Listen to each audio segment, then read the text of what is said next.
2-2.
Open this meeting of Council for this Monday, the 3rd of August 2020. I would like to acknowledge that this land we meet on today is the traditional land of the Kaurna people and that we respect their spiritual connection with their country. We also acknowledge the Kaurna people as the custodians of the Greater Adelaide region and that their cultural and heritage beliefs are still important to the living Kaurna people today. If you can, will you please be upstanding as Councillor Granozio reads our prayer. In all our endeavours, may we act with dignity, speak honestly, listen attentively and think clearly. May our deliberations always seek to achieve good governance for the City of Norwood, Paine and Mount St Peters. May our actions improve the welfare of the people of our city whom we have the honour to serve. Amen. Thank you. There are no apologies this evening, members. We move to item 3, which is the confirmation of the minutes of the council meeting held on the 6th of July 2020. Councillor Whitington, you're moving those minutes, seconded by Councillor Knobloch. Is there any discussion? There being none, I'll put that to the vote. All in favour, all against. That is carried unanimously. Mayor's communication, my activity report has been tabled, members. Item 5 is delegates' communication. Is there any delegates' communication? Councillor Mini. Your Worship, I'd like to report on air or water when we move into confidentiality later, please. Sure. Okay. No other delegates' communication? No, we move to questions without notice. Are there any questions without notice? Councillor Whitington. My question is to Ms Mara. Lisa, I was just wondering when we are going to have a Heritage Committee meeting, because we were supposed to have one some time ago and I think we've only had one this year. Ms Mara. Through your Worship, I have a meeting with the Council's Cultural Heritage Advisor next week, Councillor Whitington, to look at a potential date for the next meeting. Okay. Any other questions without notice? No, there are no questions. There is one question with notice, rather. Has been submitted by Councillor Moore regarding the Planning and Design Code urban infill housing development, and a response has been provided. Your Worship, are we allowed to ask a question on that? On questions on notice? No.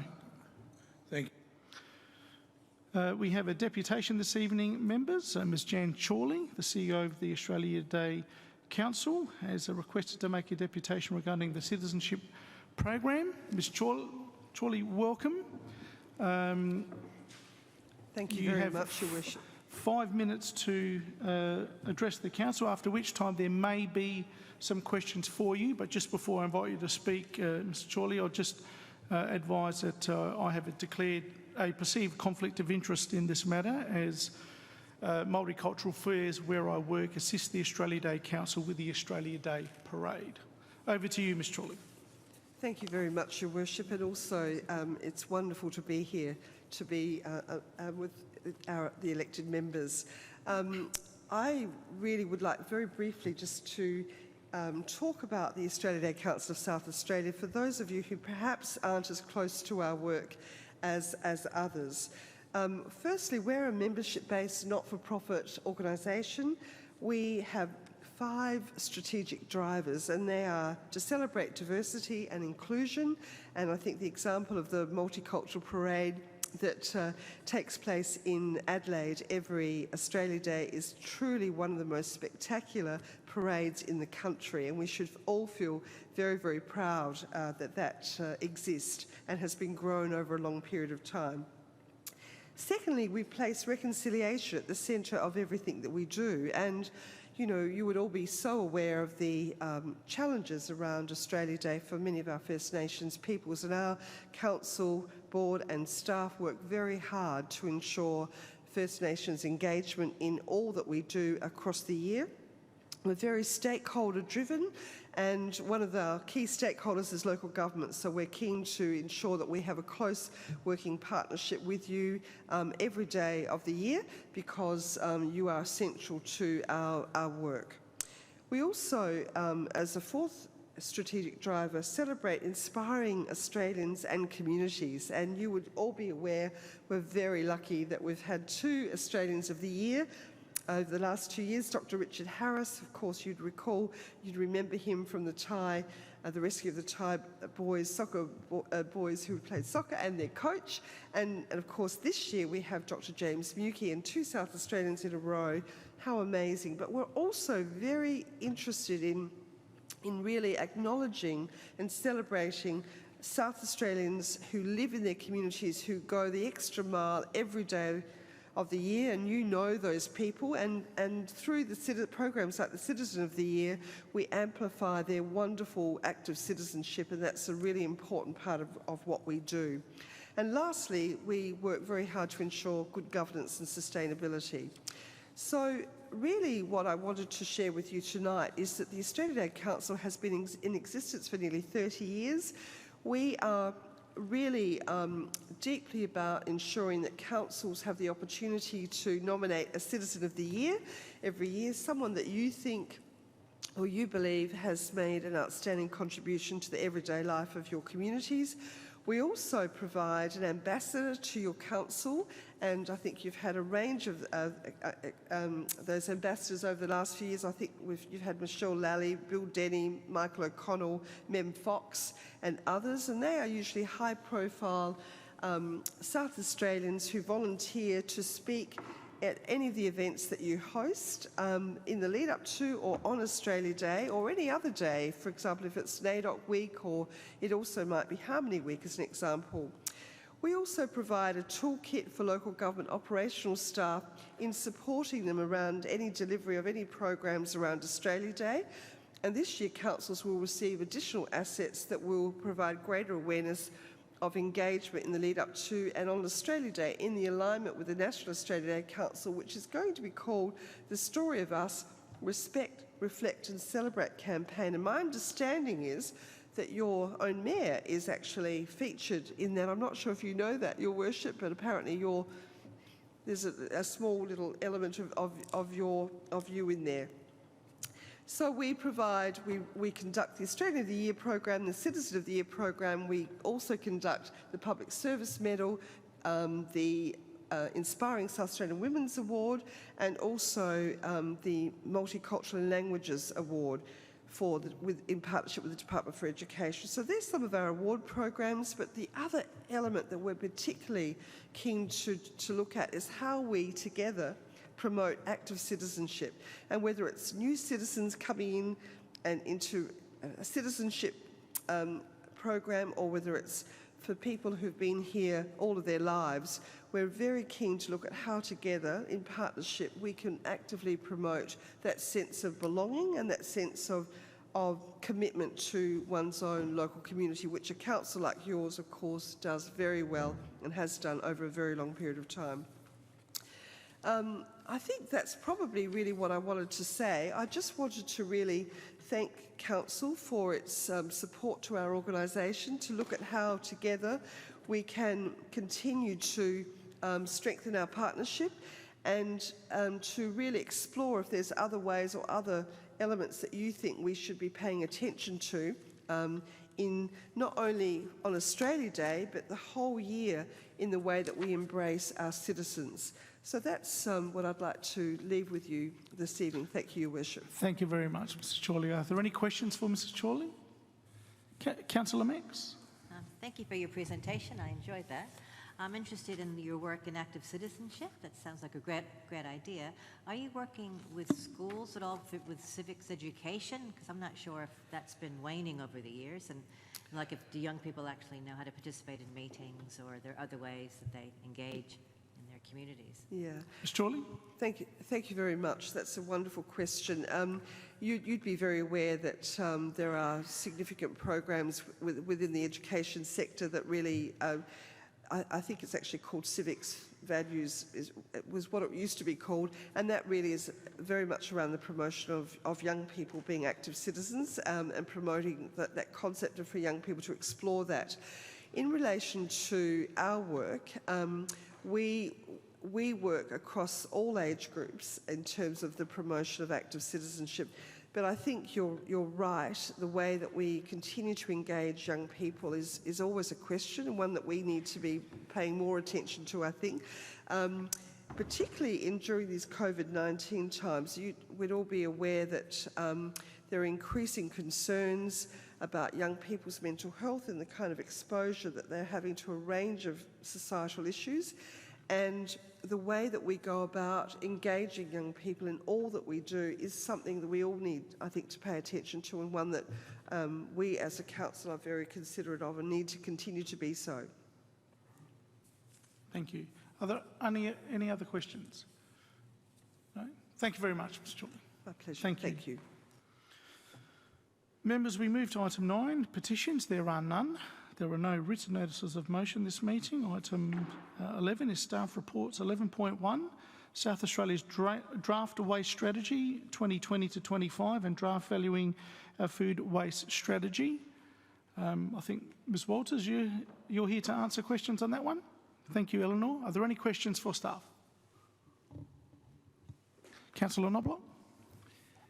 Yes, in the report I read, and I knew this anyway, that the curbside bin audit that was undertaken in 2019 revealed that an average of 38.3% of the materials that was incorrectly disposed of in the red bin instead of in the green bin, and plus green waste as well, organics. Is there any likelihood that we're ever likely to have a green bin picked up every week? I know in my case I could have it picked up every week, and a lot of people might be disposing of it incorrectly because the green bin's only picked up every other week. Ms Walters. Through you, Worship. Yes, the strategic directions of the state government, in fact, open up that possibility of exploring change to frequency of collections, which, as you will recall, the weekly collection of a green bin for us when we did that as a trial in 2009 necessitated a swap to a fortnightly collection of a red bin, which may not necessarily have to be connected to the increase in frequency of the green bin, but for reasons of efficiency and cost and servicing, that would probably be the way that it would need to work. But the strategy certainly canvasses that, and our submission supports at least exploring what that might entail in terms of getting increased frequency so that we can get those volumes and address some of the issues around smell and people's perception around what that means to have that organic waste sitting in the bin for 2 weeks. Councillor Minnie, then Councillor Whitington. Eleanor, picking up from where Gary left off, I understand one of the problems if you leave it too long are the high protein wastes like meat products and some of those, and they do go off very quickly. And of course, smell. And I'm told you may need a special type of bin actually to put those in. Has any work been done on that at all? Ms Walters.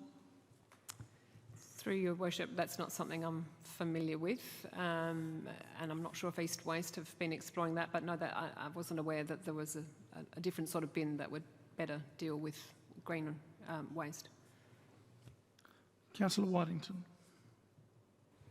Eleanor, I just wondered if you knew how often our council has had contaminated loads of material going to waste. Ms Walters.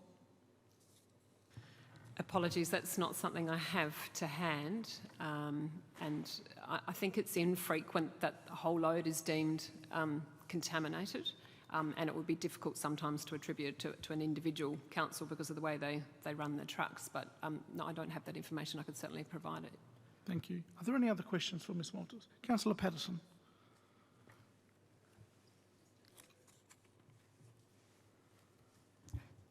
Just as a point of clarification, it says 38.3% of materials incorrectly disposed of were green organics and etc. Does that mean on average each red bin, 38% of the contents were green materials that had been incorrectly disposed of? Or say if there are 50% of materials were incorrectly disposed of and 38% of that was green waste? Ms Walters. I think, through you, Worship, it's the former. It's that up to 40% on average is material that should have been in the green bin. And then there's other rates, obviously, for contamination relating to the recycling bin. Thank you. Are there any other questions? Councillor Moore. Thank you, Your Worship. Eleanor, I don't know whether you'll be able to answer this question, but it is a worry in the government's report that it's estimated that only 1 in 5 households in metropolitan Adelaide has a kitchen caddy. And we did get a report on waste in our latest communique. And only a small proportion of our residents do apply for the free eco sort of bags that they can put in their kitchen tidy, something like, 20% or so across some of the suburbs. So is there any way we can increase that rollout? I mean, we did a full rollout out of our kitchen caddies back, I think, 2014 or so. But there will be a lot of people that probably don't have that. And how can we encourage people to have a kitchen caddy, apart from, taking them along to public events? I mean, there must be a lot of people in each street that actually don't have a kitchen caddy. And I wondered how we could, spread more of them around. Ms Walters. Through you, Worship. Yes, look, that's something we are certainly conscious of and have tried to target in the last year or so. We were successful in getting a Green Industries grant to help support what we called the reinvigoration of food waste. And that was mainly trying to target tenanted properties and places that we knew to be new occupants, where previous occupants might have taken that small kitchen caddy with them to a different location. And so we've had a reasonably good take-up rate of that. We've promoted it widely. As you say, we've taken it to community events. We've taken it into shopping centres. Unfortunately, the program was a little bit curtailed by COVID, where we had to just continue promotion and offer that we would drop that to people's households. But there has been fairly widespread promotion of that. And I think Green Industries are looking to get better take-up across the metropolitan area, certainly of the bags, and that would mean the caddies as well. So, yeah, it's a program we're continually working on, and we will complete the expenditure under that grant. I think we ordered 2,000 caddies, and I think we've got about 1,000 left of those, so we've still got some work to do in catching those people that didn't have them or choose not to use them, and so we'll continue that through our promotion. Yeah, Mr Bazzetti. Thank you. Just to add to what Eleanor has mentioned, without being able to divulge the details tonight, there is work afoot between, in partnership between the LGA, the private sector in retailing and local government, and we're very much looking forward to being able to announce a program in due course, and I reckon we're only maybe a few weeks away from that, which would look at a few other partners coming on board to look at distribution of caddies, and in some retailers looking at how they can, let's say, be ahead of the curve in the way in which they distribute compostable bags and the like. So we can't give you that tonight, but that will certainly contribute to the distribution, not just in our city, but across Metro Adelaide. Thank you. Councillor Patterson. Firstly, I was wondering if you've looked at ventilated kitchen caddies. We actually have a ventilated one that was, I think, Adelaide City Council originally were distributing, because they mean that if you have any liquids, they're less likely to for the bag to sort of rip or anything. And the other thing is that I have had a number of residents who still have the old sort of more blue bags that seriously are, completely unusable now, and I'm just wondering if there should be some promotion regarding that. And I actually have another question, which is that there is a move towards incorporating things like soft plastics into road materials. We don't collect those soft plastics. Those are collected through supermarkets at the moment, I believe. And I'm just sort of wondering what capacity we might have to better deal with those, and in particular direct those out of the waste stream and into that sort of reuse. Ms Walters. Through you, Your Worship. So in terms of the first question, yes, ventilated kitchen caddies is what we started with and what the majority of our stock is, and they're certainly the preferred supported vessel, if you like, that Green Industries wants councils to use.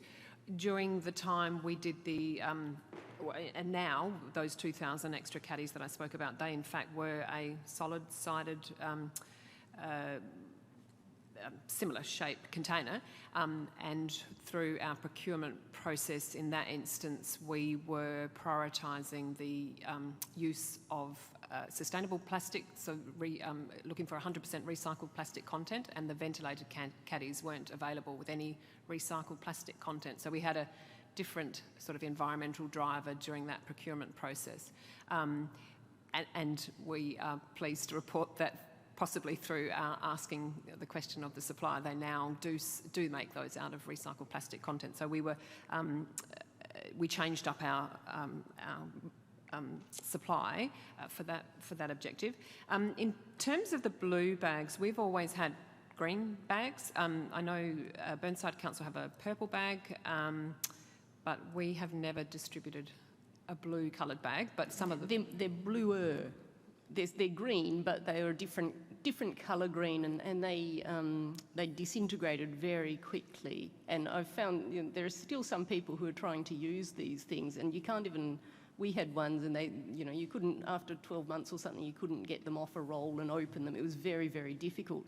The newer ones that we've got, we've since had a sort of brighter green coloured one. They're much more robust. But I have found people who have phoned me up to complain about the bags, and I've discussed it with them and ascertained that they are trying to use the old ones. And I'm like, chuck those in the compost, go up, get new ones. We are aware of this and we've changed. It just seems to be some people aren't going through them very quickly, and these would have been 3 or 4 years old by now at the youngest, I should think. So, Ms Walters. Through your worship, yes, I mean obviously they do have a shelf life of only a year or so, and in different conditions possibly even less. Our program offers an annual supply, so people obviously are able to come and get their next year's supply, and we promote that fairly widely. The take-up rate, as we say, is not as ideal as it could be, with around 20 to 25% in some areas take-up, but yes, certainly we encourage people to come and get their next roll of annual supply, and they'll soon know if the other ones aren't working, because as you say, they fall apart, and it's all a bit of a disaster when that breaks, when it's full of waste. If I may, in terms of the soft plastics, we have a corporate collection of soft plastics that staff organise and take across to the retailers for recycling. There are currently no programs in place to offer that more broadly through to the community, simply because of the commercial supermarkets being able to offer that service, and it might be quite problematic in some locations given the volumes of those bags that come through. So that's not currently on our radar. That would be a take-back scheme, I guess, that we see that the retail sector is responsible for and is currently providing for with some of the bigger retailers at least. Thank you. If there's no other questions, Councillor Whitington. Yes, I'm happy, Your Worship, to move as per the recommendation. Would you like to speak to the motion? Yes, I would. I find it very, very disappointing, I must say, to find that people aren't disposing of the right materials into the right bin, particularly the food waste, which of course is a financial saving for the council, and a significant when they put it in the red bin, and it's also a carbon emissions problem as well.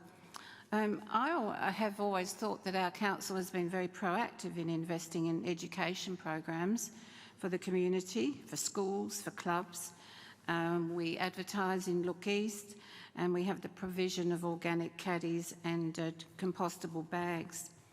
The transition to the circular economy seems an excellent idea, but it seems it will require a lot of intensive effort and investment and local solution. So I am looking forward to how that will proceed and what benefits it will bring to. Thank you. Thank you. Is there a seconder for this motion? Councillor Moore? Would you like to speak to the motion, Councillor? No, no. Okay. Any other speakers to the motion? Councillor Dottore. In looking at, I mean, this is a very simplistic approach to things. So, I mean, as a community and as a species, we don't consider the other species on this planet that would do a lot towards recycling and so on. We usurp all the arable land, we produce the food, we box it up and we hold it, and then in the end we waste a third of it. And that third is denied to other species, native species, other animals and so on. And yet they would be quite an effective way of recycling in a reasonable way of actually, so things don't go to landfill. We've noticed that, after the bushfires, we were feeding kangaroos and koalas out in the bush and so on, and yet we will throw and take food waste to landfill and deny all these other creatures the ability to survive on this planet. And I think it's one area that we miss all the time. We always exclude. It's our proactive and almost right that we can usurp the whole lot for ourselves and not include the other creatures of this planet. And I think it's one of the short-sighted things that we could actually process and recycle and make this resource available to all creatures. So while I support the motion and so on, I don't think it really goes far enough. We haven't even touched the tip of the iceberg of what this matter really runs to, that because we usurp it, we spoil it, and we pollute ourselves with it because of the way we handle it. And I think we really have to rethink further than that. Thank you. Other speakers? There being none, Councillor Whitington, as the mover in reply, would you like to close the debate? I have nothing more to say, Your Worship. Thank you. Thank you. Members, we have a motion that's been moved by Councillor Whitington, seconded by Councillor Moore. I'll put that to the vote. All in favour? All against?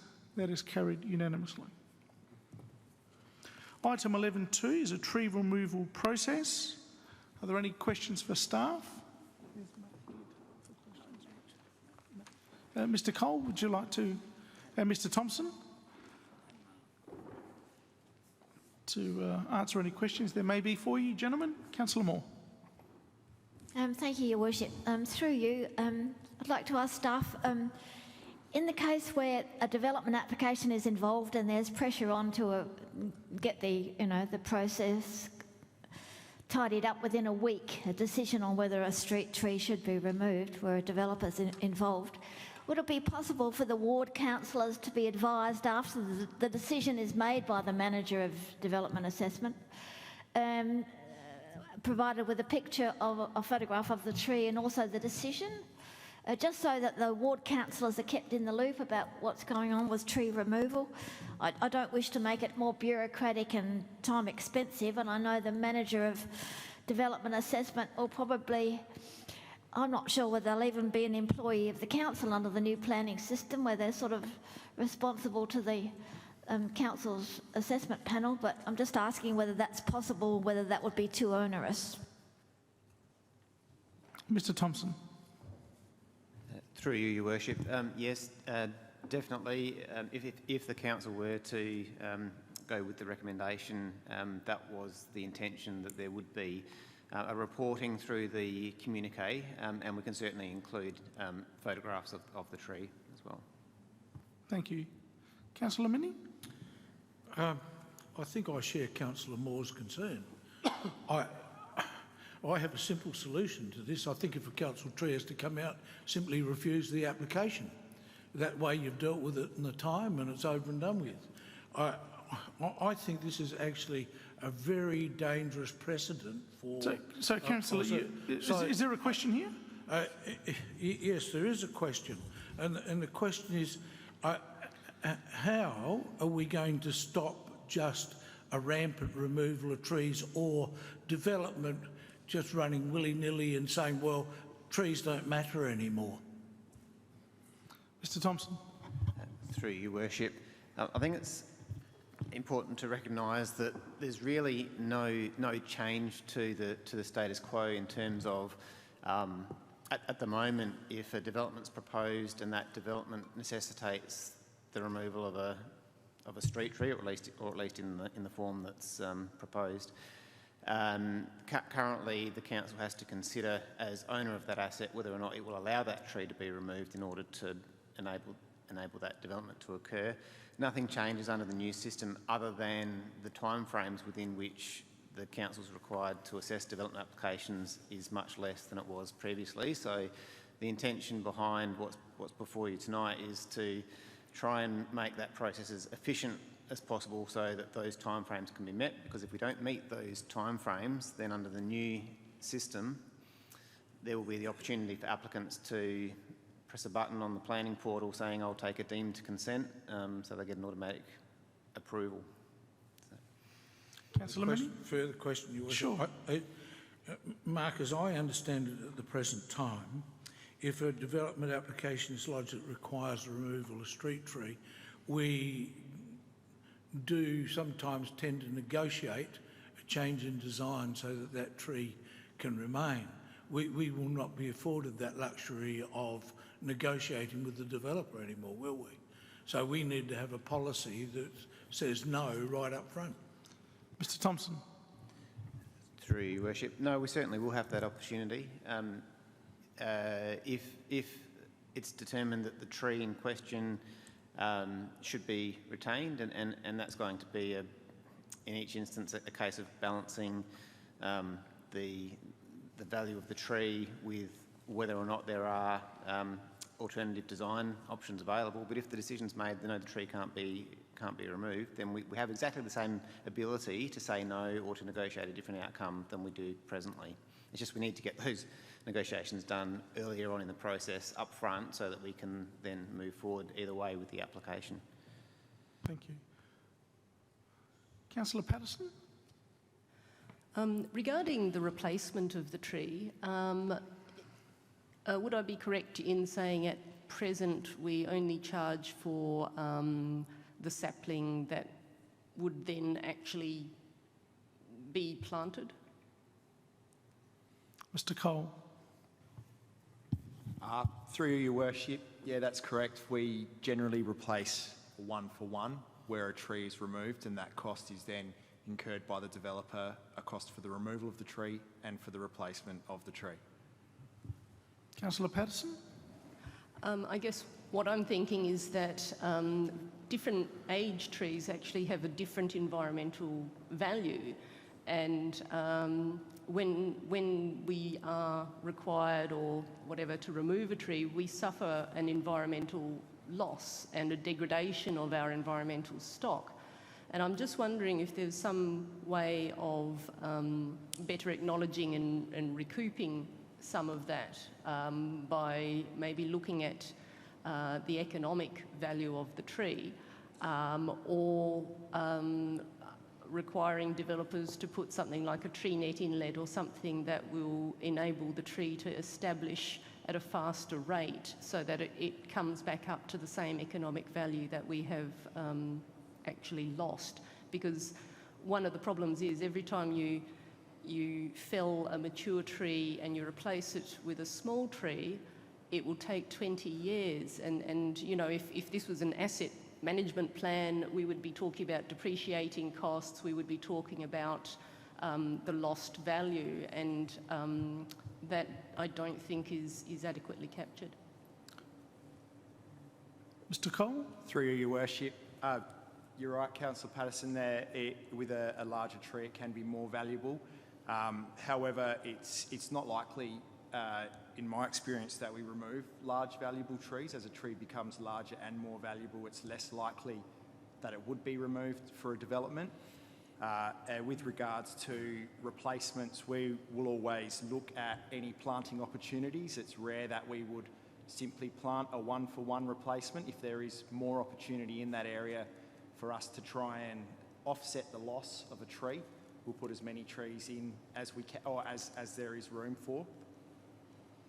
Thank you. And is the developer charged for that? I mean, I just sort of think, yes, we are trying to do the right thing, but I'm kind of here going, but we're suffering the loss and then paying for it. Is there any opportunity, and I don't know, maybe this is more for Mr Thompson, it may be under the regulations or something in terms of, you know, if you do take out one tree, can we say, well, that was a particular tree and we want to replace it, or we feel that the value is that's equivalent to 2 saplings and so you need to pay us 2 saplings worth or something. Mr Thompson. Through Your Worship. We don't have a hard and fast policy, I guess, on that, but it is a case of negotiation, and if it's a larger tree that's being removed, then more often than not, I think in most instances, our requirement of the developer is that they pay for replacement trees, be it 2 or 3 or whatever it is that's available on the frontage. But it is a bit of each case is assessed on its own individual merits. Are there any other questions? There's a recommendation before you, members. Councillor Patterson. I'm happy to move as per the recommendation. Would you like to speak to the motion, councillor? I think we all value our trees highly, but we are up against a statutory time frame, and I think we recognise that. Thank you. Councillor Councillor Whitington, did you want to speak to the motion? No, just to say that I second the recommendation, and I'm a little disappointed that in the report it says that some councillors have not been timely in getting back to the staff regarding removal, and I for one feel rather sad about that, because I like to know which trees in my ward are being removed, and to see, you know, the photos that Matt so kindly always sends out. So I am a little disappointed in that respect, but I understand why you are moving towards what you are going to do. Thank you. Councillor Moore? I'd like to move an amendment, Your Worship. I'm happy to hear your amendment, councillor. I'd like to move that where a council tree is approved for removal by the Manager of Development Assessment, councillors will be provided with a photograph of the tree and a brief explanation of the reasons for the tree being permitted to be removed.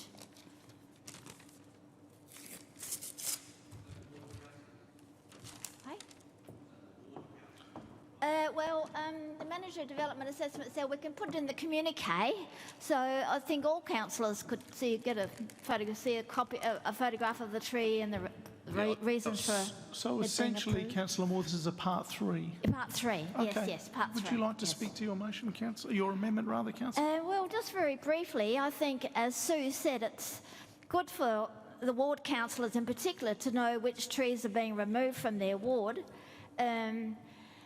And as Councillor Minnie said, it is a bit of a worry with the new planning system. We'll be under a lot more pressure with virtually all the council area being opened up for a more intensive urban infill. And we know that that often results in pressure on street trees with driveways, extra driveways going in, and often a single house and garden being replaced by 2 dwellings with a drain going down the middle of the site and driveways on either side. You can have no room for no street trees at all. So I think councillors do need to be kept in the picture.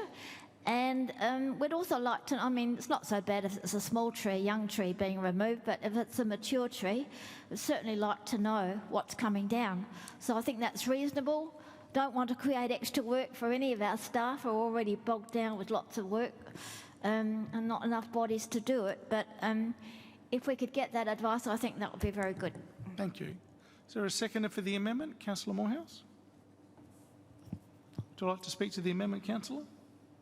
I think it's a reasonable step and I'm in favour. Any speakers against the amendment or any other speakers to the amendment? Councillor Simms? Can I just move a slight variation?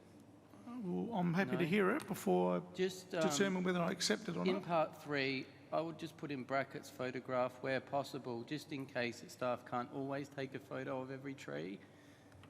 Would you happy with the leave of the meeting? Or sorry, with the mover and seconder happy with that variation? Leave of the meeting, happy with that? After the words "with a photograph where possible."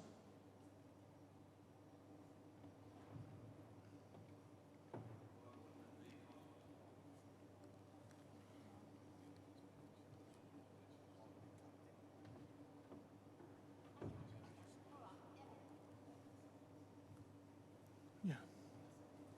Okay. Are there any other speakers to the amendment? There being none, the amendment has been moved by Councillor Moore, seconded by Councillor Moorhouse. I'll put that to the vote. All in favour for the amendment? Sorry? No, Councillor Moorhouse seconded the amendment. No, he hasn't. Councillor Waddington seconded the motion.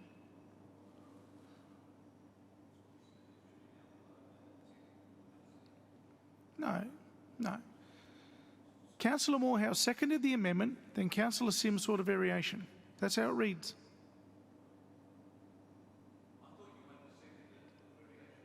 I have got a seconder for the variation. Councillor Moorhouse. No, variations don't need a seconder, Councillor. It's only with the consent of the mover and seconder. If they're happy with it and with the leave of the meeting, then it can be accepted.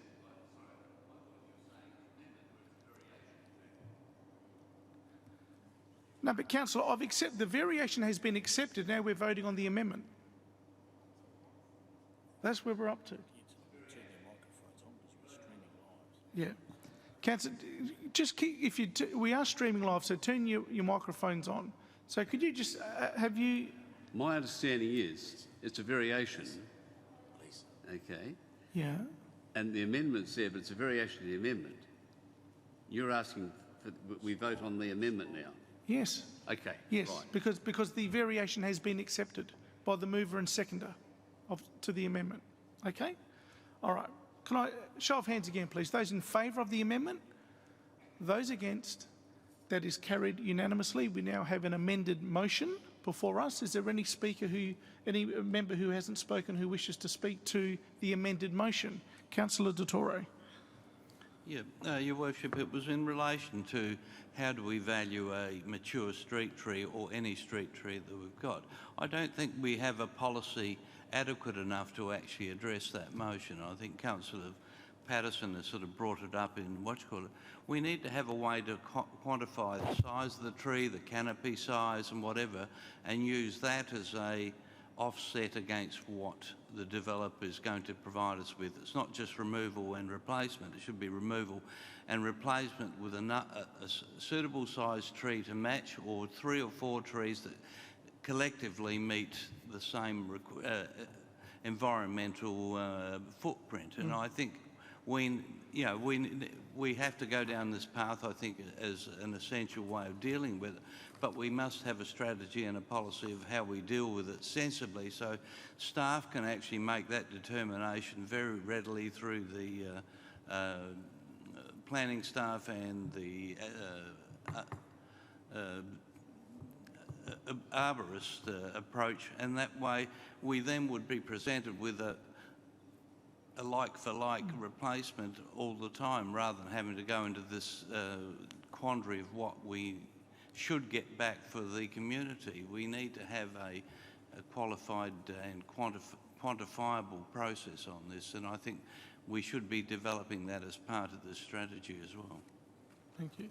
Just on that question, Mr. Cole, the tree strategy, is that taking into account those factors, or is it really a more sort of higher level about trees rather than sort of, how we deal with a sort of a removal process? Through Your Worship, I'm not actually sure if the strategy's got to that stage yet. However, I suppose the question is not where the strategy's at. Is the intent to consider that, or is it the feeling of staff that should be more best situated in a policy sense rather than an overarching strategy? Oh, Mr. Broney might. Can I answer that, Your Worship? There are a number of schools of thought on this, and if you read the paper, Unley are proposing a very way-out scheme with respect to trees. Another council to the east of us are proposing to value all their trees and put it on their asset register. All those options are fraught with severe difficulties because the minute you value a tree and put it on your asset register, you then need to depreciate it. So there are a whole lot of mechanical issues that those sorts of options don't consider. I think what Councillor Dotore is talking about is in the event that we, and as Mr Thompson said, we don't approve the removal of very many mature trees associated with DAs. In fact, Mark, I can't recall the last one we allowed to be removed that's mature. In the event that we do, what I think Councillor Dotore is suggesting is that we use a method to calculate the value of the tree. My understanding, not being an arborist, is I think we've used the Burnley method to calculate the value, and we can certainly put that into the strategy if that's the way the council wishes to go. However, our preference, as we put in the report, is to make sure that we don't remove mature trees and we come up with an alternative design option. So that's the first path that we will always take. In the event that a tree needs to be removed, then by all means we can certainly look at that, Your Worship, as part of the strategy. Okay. Are there any other speakers to the amended motion? If not, Councillor Patterson, I invite you to close the debate. I think everything's been said, sir. Thank you. Members, we have an amended motion that's been moved by Councillor Patterson, seconded by Councillor Whitington. I'll put that to the vote. All in favour? All against? That is carried unanimously. Thank you very much, Jim. Councillor Duke. Your Worship, is it correct we must finish this meeting tonight by 9 o'clock? No, it's the general guide is that you try as best as possible to finish. Oh, right, okay. You know, keep it within a couple of hours, but I think realistically that might be slightly beyond us this evening.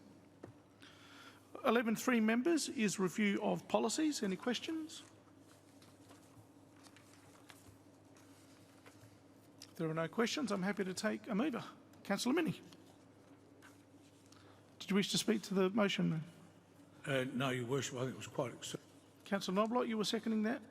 Did you want to speak to the motion? Any speakers? There being none, I'll put that to the vote. All in favour, all against, that is carried unanimously.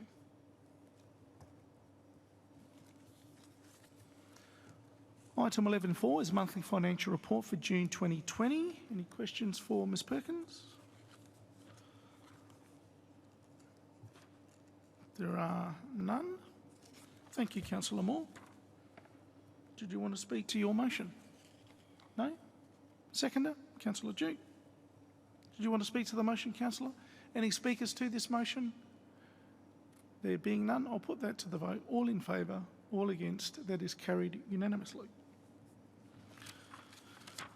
Item 11.5 is the Audit Committee Annual Report to Council. Any questions? Councillor Duke. Yes, Your Worship. In that report, I noticed that they're recommending that the Audit Committee itself decide on who should be the presiding member. Yes. What's the reason for this change? I'll just ask Ms Perkins to explain that. Ms Perkins. Thank you, through Your Worship. The intent of that is that the primary purpose of the Audit Committee is to actually be an independent to the Council to oversee the financial governance procedures. So in relation to, from a better practice perspective, to have that full independence from the Council, it was recommended that the committee actually make the decision as to who to appoint for the presiding member. Councillor Duke. I thought that the Audit Committee's purpose wasn't just to oversee the financial part of it, but to the functioning of Council. Ms Perkins. Through Your Worship, there's obviously the terms of reference actually set out the roles and responsibilities of the Audit Committee, which pretty much mirror currently the Local Government Act. So there are aspects of it from a financial perspective and a risk management perspective and internal controls as well as what are set out in the terms of reference for the role and responsibilities of the Audit Committee.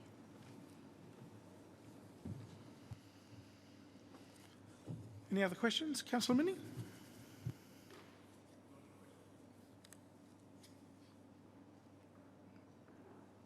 Councillor Moore. I note on attachment A4 at the staff report, it says there are legal amendments to increase the independence of the audit committee from the council. So my question is, why are we proposing to give the committee even more independence, and will council actually lose control of this audit committee? Ms Perkins. Through you, Your Worship. So the intent of within the statute local government review bill, there is the recommendation that the makeup of the audit committee be predominantly independent, have more independent members than council. While that's not in the case at the moment, again, going back to the original intent of the purpose of audit committees and audit and risk committees is to provide that independent oversight into the council operations. That's the intent of the proposed recommendation in the statutes bill. However, currently, irrespective of whether the committee has a independent chair or a councillor as its presiding member, the makeup of our audit committee currently is that it's 3 councillors and 2 independent members. So, in the current form, the council it's still majority council as opposed. Okay, Councillor Stott. Thank you, Your Worship. Just carrying on the discussion about the presiding member. The intention is that the committee at its first meeting will choose a presiding member who will presumably take charge of that meeting, but he's not going to be officially confirmed by council until the next council meeting. Is there a problem there? Ms Mara. Through Your Worship, no, there is no problem, Councillor Stock, because the council doesn't actually determine the presiding member, because the committee has that power through the terms of reference.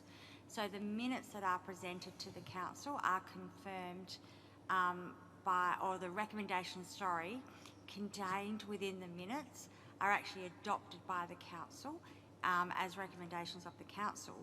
But the appointment of the presiding member sits outside of that role because the role has been specifically delegated to the committee through its terms of reference.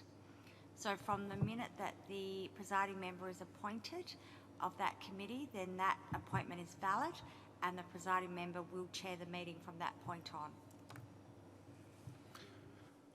Are there any other questions? If not, we have a recommendation before us. Councillor Whitington, did you want to speak to the motion? Is there a seconder? Councillor Di Toro, did you want to speak to the motion? Any speakers to the motion? Councillor Minnie. Yes, Your Worship. I find this whole thing extremely disappointing. As Councillor Moore said and others said, this committee, whether we like it or not, is actually a committee of council. It is appointed by the council to look at council affairs. And one of the things that it has to look at, and the past councillor Frogley and I went to 2 of the training sessions that were run for the internal audit committees. And let's face it, it is an internal audit committee. It's not an external one, it's internal. It looks at the internal affairs of this council. It should look at all of the workings of this council as to whether they're being put up satisfactorily, whether they're efficient, whether the money's being spent the right way, whether programs are being provided and are working properly. So I find this extreme. I find what we're doing here is actually quite wrong. I don't mind if we have an independent person as a chairman, or a chairperson, whatever you want to call it. That doesn't worry me in the least, how the presiding member is appointed. But it is a committee of council for the purposes of looking at and seeing what we do and how we... So realistically, it should be looking at planning and development, it should be looking at the programs we put out and provide and how they're actually reported back to this council to ensure that they're being given in the way that we, as the elected body, want it done. If we want help, we can apply at the present time and ask people to come in. So don't forget, the independent members on that committee are still appointed by us here. So if we don't like them, we throw them out. Simple fact of life, they go. So I find that this, as the way it's put up, is quite wrong, and I can't support it in any way whatsoever because I don't think it's right. I think the government, once again, has got the whole mix of what they're trying to do here wrong. So I can't support what the motion as it stands. Thank you. So is there another speaker to this motion? Councillor Moore? Thank you, Your Worship. As I understand the recommendation printed here, we're actually not endorsing the contentious decision to have the presiding member or chairperson appointed by the committee, the audit committee. We're just receiving and noting the report and thanking the audit committee. And if we wish to oppose that, the committee nominating its own chairman or woman, we can do that when it comes to looking at the minutes later on, and looking at the minutes of the audit committee. That's my understanding. Is that correct? Yep. Okay, thank you.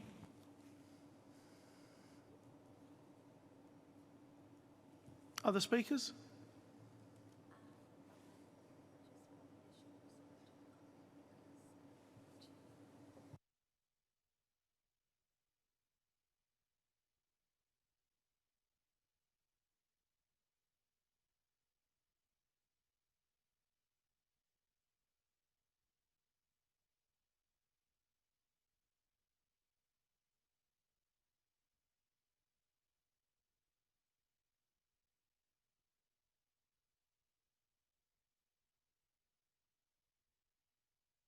Yeah. Just to provide a bit more clarity on your question, when the council deals with the committee minutes, that would not be the time. It'll be at the end of the current term of the audit committee, when the terms of reference are presented before the council again for consideration. That will be the time to determine what the terms of reference looks like based on the will of the council. So it's really not at this point in time. That'll be in a couple months' time, I suspect. Yep. Okay. If there's no other speakers, members, Councillor Whitington, would you like to close the debate? No, I have nothing more to say, Your Worship. Thank you. The motion has been moved by Councillor Whitington, seconded by Councillor Dottori. I'll put that to the vote. All in favour? All against? That is carried. Item 11.6 is proposed conversion of private laneway to public road, Charlotte Lane, Norwood. Any questions?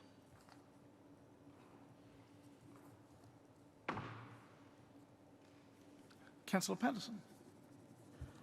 Just regarding the drainage or flooding issue, I know some of the council have been looking at drainage options in verges, and I'm just wondering whether some sort of drainage pit could be sort of incorporated in, as well as a central drain to get some of that water infiltrating into the ground. Well, Councillor, that's not really a question for this meeting. This meeting is just the conversion of Charlotte Lane going from a private laneway to a public road. That can be looked at as part of the design, subject to the council's decision. But I would just ask councillors to... Well, it does say that if the conversion proceeds, these works were proposed, so I didn't think that necessarily meant that it would come back to us. Mr. Pirelli, perhaps you'd like to just bring it forward, Pete. And it's not, once the design goes ahead. Okay. Once the design, if the council resolves tonight, take it over as a public road, Just bring it closer. Then we would look at a design and we will take into consideration what you're saying at that point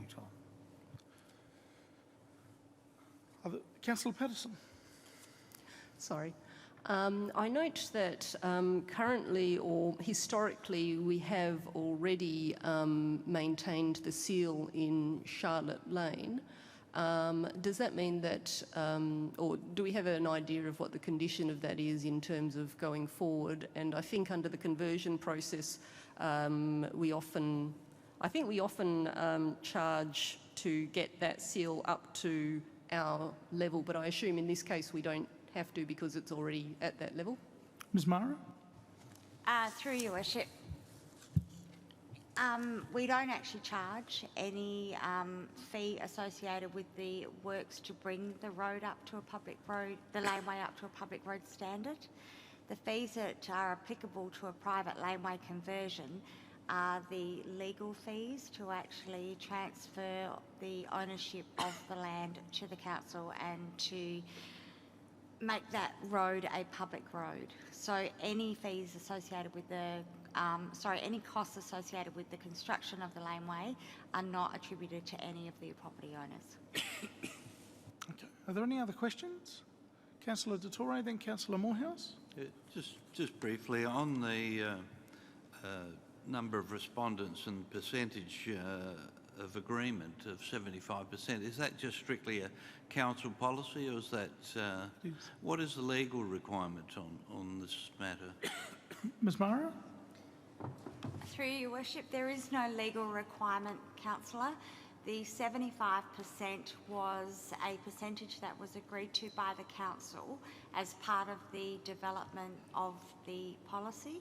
Okay. And it was, you might recall, when the council originally considered a request from residents of Florence Street in Norwood, the council actually imposed a 100% agreement rate from those residents, which of course was very difficult to actually achieve.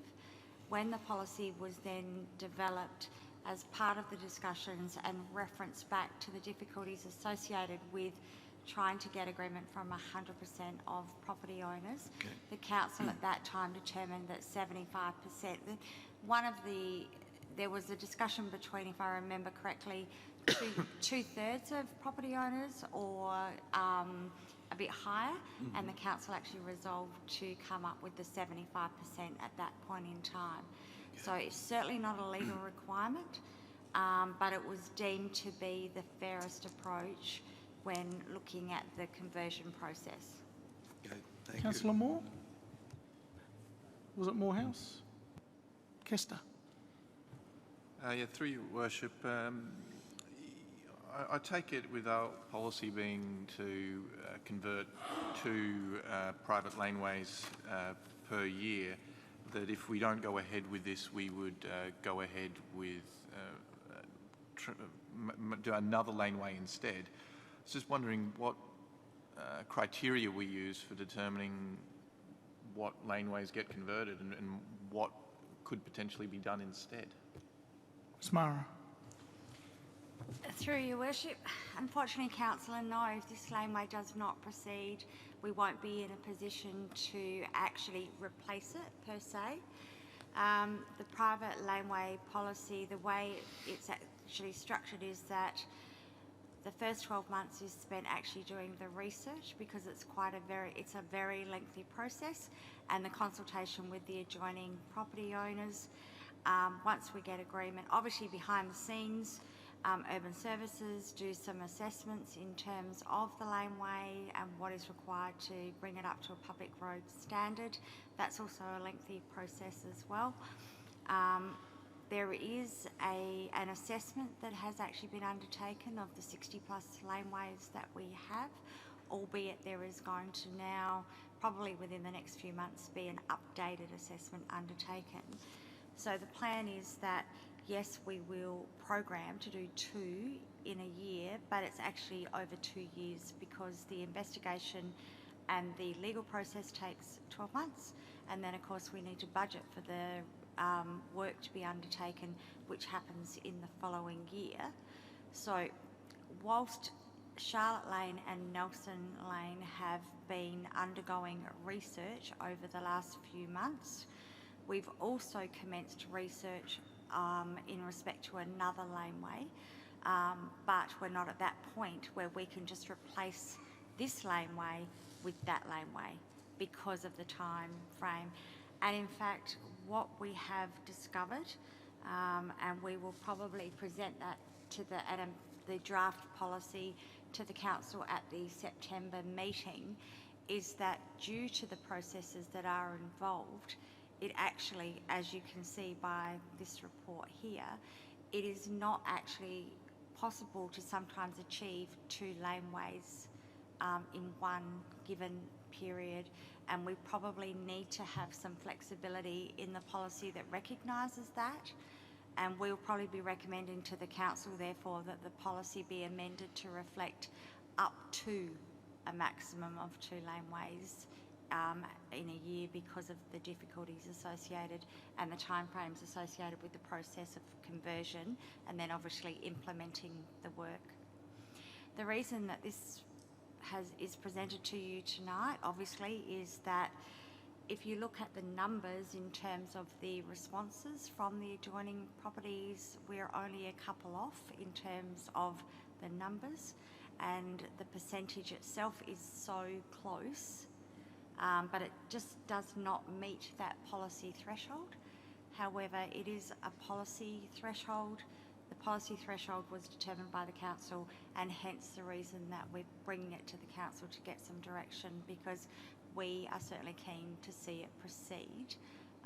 It would be disappointing for it not to proceed on the basis of just, 2 or 3%, which equates to, in this case, a couple of people not responding. Okay. If there's no other questions, Councillor Whitington. Thank you, Your Worship. I'd like to move as per the recommendation. Would you like to speak to the motion? Yes, I would. The condition of this laneway is not good at all, and I think the reasons given to upgrade it are valid and very necessary. The road surface of the lane is not good. There's no line marking in the lane. There's not even a sign to say that it is that particular lane, because there's another street and the laneway runs off the street. They both have the same name, but there's no name indicating the name of the laneway. So there's no line marking, and for on-street parking, it's making two-way traffic flow very, very difficult.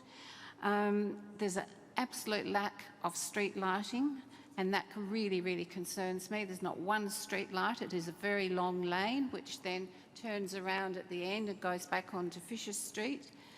And so I'm very concerned about the safety aspect for vehicles and for pedestrians. As Ms Mara has just said, there was 75% of agreement, and we would have only needed another 2 people. There was 69% agreement, and we would have only needed another 2 to make it up to 75%. I am prepared to support this recommendation. I think the amount of money that the property owners have to pay per person, which is $98.91 for the advertising and admin costs and legal costs, is very, very, very good. And, they're going to get a really good new road out of this for $100.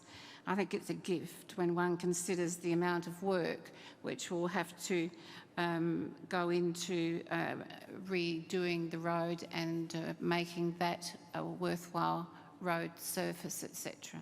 So thank you. Thank you. Councillor Patterson?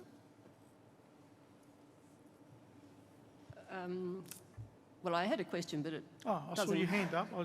My apologies. It doesn't matter. I don't think it would matter. But yes, I'm willing to second the motion. Did you want to speak to the motion? Yes, I think we have had difficulty in converting lanes to public roads in getting that level of agreement. In this case, we are already maintaining the seal, so although there would be some works involved in getting it up to the public road sort of level, those aren't as great as in a number of other places.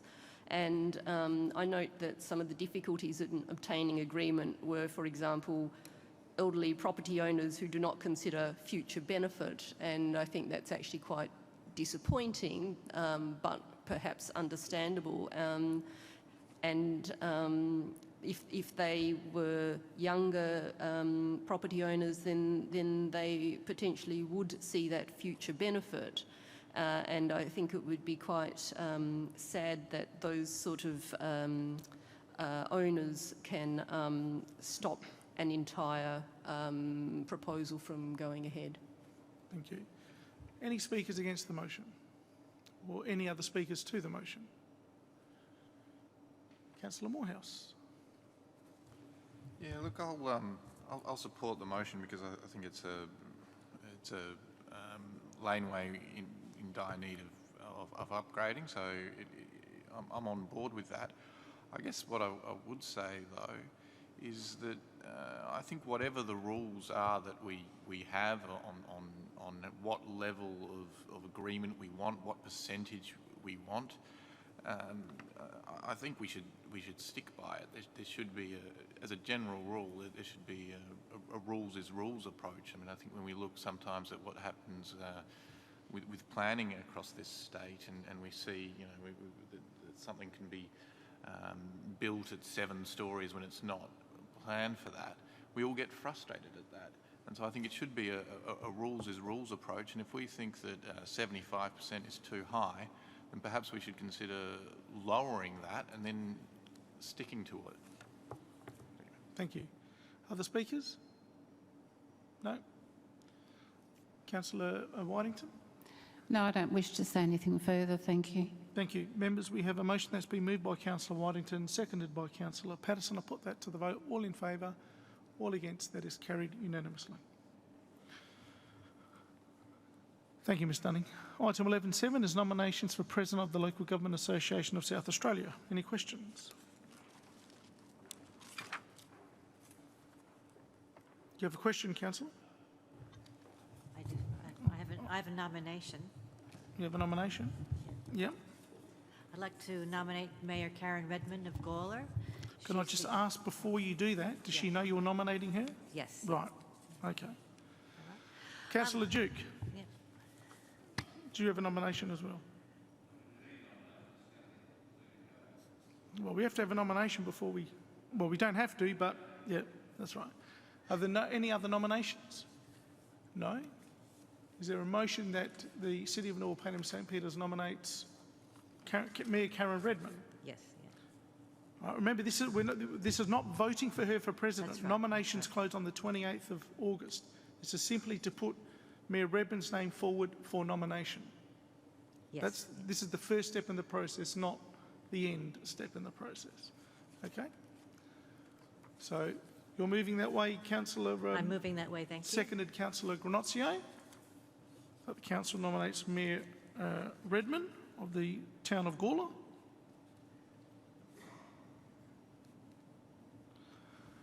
I'll put that to the vote. All in favour? All against? I'm sorry, Councillor.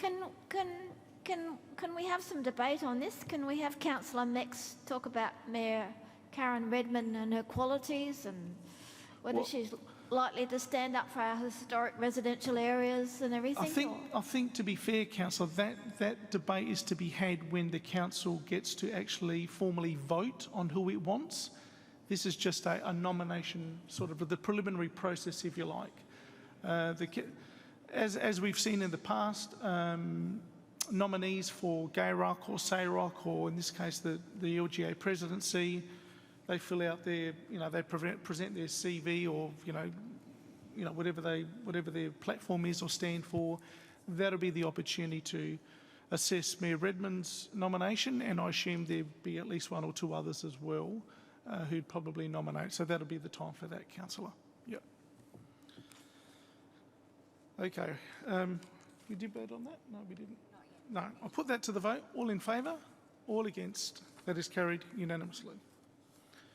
11A is the LGA Local Government Association LGA 2020 Annual General Meeting, appointment of council delegate. Councillor Simms. I would like to nominate Councillor Whitington as the deputy. Well, we have to get past part one, sorry. unless you want to change that. Councillor Duke. Thank you, Councillor. Seconder? Councillor Mini. Put that to the vote. All in favour? All against? That is carried unanimously. Councillor Simms, you're nominating Councillor Whitington as the proxy. Yes, that's correct. Councillor Whitington, are you happy to accept that nomination? Are there any other nominations to be the proxy? If not, Councillor Mini, you're moving that part 2, that Councillor Whitington be appointed the Deputy Council Delegate. Councillor Knobloch, seconding that motion. Thank you. Any debate? There being none, I'll put that to the vote, members. All in favour, all against, that is carried unanimously. Item 11.9, members, is the Local Government Finance Authority of South Australia Annual General Meeting. We'll just give Tina a tick to catch up.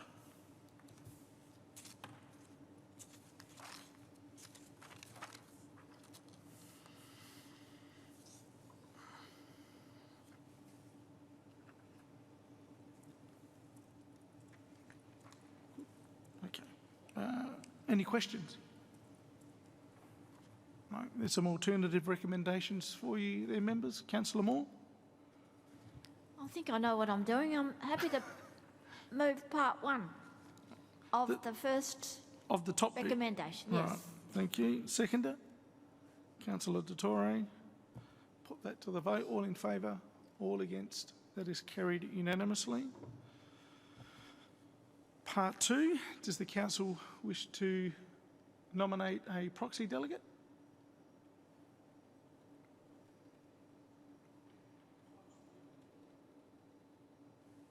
Sorry, councillor? What time is that meeting? That meeting, as I understand, councillor, is generally before the notices of motion, so it's the Generally before the LGA AGM. GM. However, I don't have a time on either at this point in time, so it's normally 9 o'clock. It's on the same day as the, on the second day, and it's always, the council, the president of the day goes through this agenda before any notices of motion are considered. So it's right before that, as I understand. Yeah. I think he's still trying to clarify in his own mind when. Your Worship, I have a feeling it's in the afternoon. No. If it was in the afternoon, I would be available. No, it's not, council. It's always before in the morning before the motions. Okay. Councillor Morehouse? Well, if it's on the same day, I think it makes sense to nominate Councillor Whitington. Councillor Whitington? Okay. I'm in your hands. I mean, there's an option not to nominate a proxy. So, Councillor Granocchio, you're moving that we not appoint a proxy. Is that what you're moving? Okay.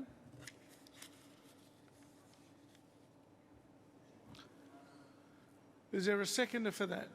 I think we have a nominee. Crystal Mex. Sorry, Councillor Mex, were you? No, we don't. So if we don't, can we either put up a hand or let's move on, because we can't. You're seconding Councillor Granoccio's motion. Okay. All right. Any further discussion? There being none, put that to the vote. All in favour, all against, that is carried unanimously. Item 11.10, members, is nomination to the local government. I've got the notices of motion, haven't I? Move part 1, Your Worship. Part 1. My apologies, members. Oh. Councillor Moore? Yep. That we're not putting forward any notices of motion. Thank you. Is there a seconder? Councillor Patterson. Any further discussion? There being none, I'll put that to the vote, members. All in favour? Can I have a clear show of hands, please? All in favour? All against? That is carried unanimously. Thank you. Item 11.10 is the nomination to the Local Government Finance Authority of South Australia Board. And there are some options for you members to consider in terms of a recommendation. Your Worship, can we ask the obvious question? Is anyone interested?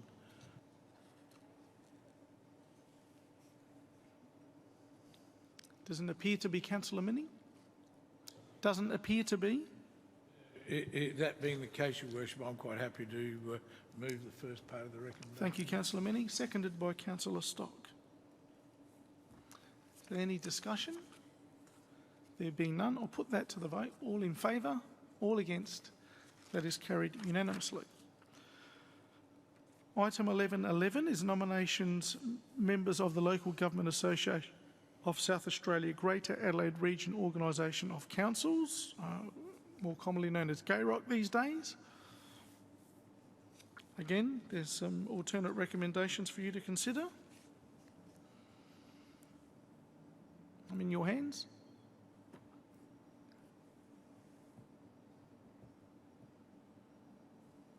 Councillor Duke. But no one wants to go on there, and Councillor Metz has indicated she doesn't wish to continue. So I'll move second part then, that the report be received and noted, and the invitation to submit a nomination Local Government Association Secretary be declined. Thank you, Councillor Duke. Seconder? Councillor Dottori.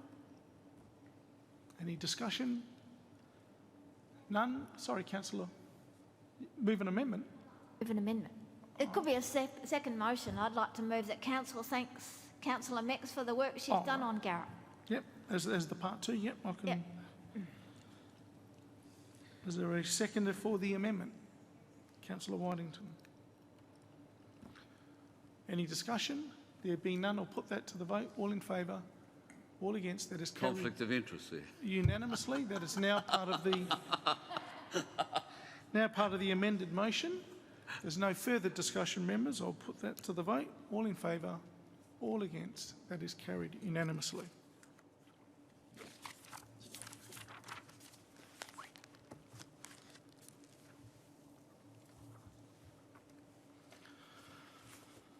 Item 11.12 is appointment to of board members to the Board of Era Water. Any questions? Councillor Duke. Those two sections together? I'm sorry? Can you take them together? Yeah. Well, there could be more than one nominee for part two. Okay, well, I was going to move that the first part, Councillor John Minnie, and the second part would be the CEO, Mario Baroni. Are there any other nominations before I take that as a motion? Mr. Baroni, you're happy to accept that role? Okay. All right. Councillor Duke, I'm happy to take that. Seconded, Councillor Stock. 1B, Councillor Minnie be appointed as the board member, and part 2, Mr. Baroni as the deputy board member. Moved by Councillor Duke, seconded by Councillor Stock. I'll put that to the vote, members. All in favour? All against? That is carried. Councillor Minnie, I didn't see your hand go up. All in favour? All against? Carried unanimously.